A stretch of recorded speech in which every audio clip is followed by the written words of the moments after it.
বন্ধুরা, মেয়ে তো দীঘায় গেছিল, তখন তো পমফ্রেট মাছটা এনেছিল, আমি রান্না করলাম। আবার ইলিশ মাছও এনেছে, অনেক কিছুই এনেছে। ইলিশ মাছের থেকে আমি 4 পিস ইলিশ রান্না করে আপনাদের সামনে শেয়ার করে নিচ্ছি। ইলিশ মাছটা কি করে রান্না করব পুরোটাই আপনাদের রেসিপিটা দেখাচ্ছি। 10 মিনিটের মধ্যেই আমি ইলিশ মাছটা রান্না করে দেখাচ্ছি। এই দেখেন 4 পিস ইলিশ।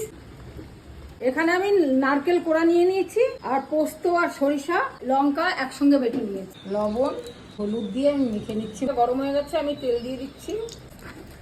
মাছের পিসগুলো বেশ বড় বড়, আর আমি এই মাছগুলো দারুণ স্বাদ করে একটা রান্না করব। তেলটা গরম হয়ে গেছে, মাছের পিসগুলো দিয়ে দিচ্ছি।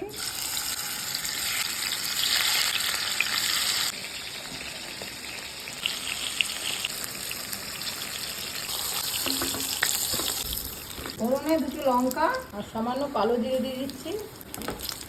সরিষা পোস্ত বাটা হালকা করে নেড়ে নিচ্ছি। সামান্য লবণ দিয়ে দিচ্ছি, তেলের দুধটা দিয়ে দিচ্ছি। ঝোলটা ফুটছে, এই মুহূর্তে আমি দিয়ে দিচ্ছি মাছের পিসগুলো। খুব কম সময় লাগবে, রান্নাটা করতে বেশি টাইম লাগে না।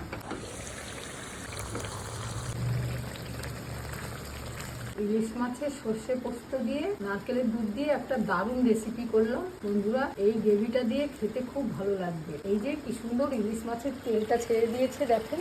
এবার এই পর্যায়ে আমি ধনেপাতাগুলো দিয়ে দিচ্ছি, 2টো কাঁচা লঙ্কা নাড়িয়ে দিচ্ছি। একটা টেস্টের ইলিশ মাছ করেছি। রান্নাটা আমার হয়ে গেছে বন্ধুরা। ভিডিওটি যে যেখান থেকে দেখছেন লাইক কমেন্ট শেয়ার করতে কিন্তু ভুলবেন না। রং কুকিং এর সঙ্গে থাকবেন।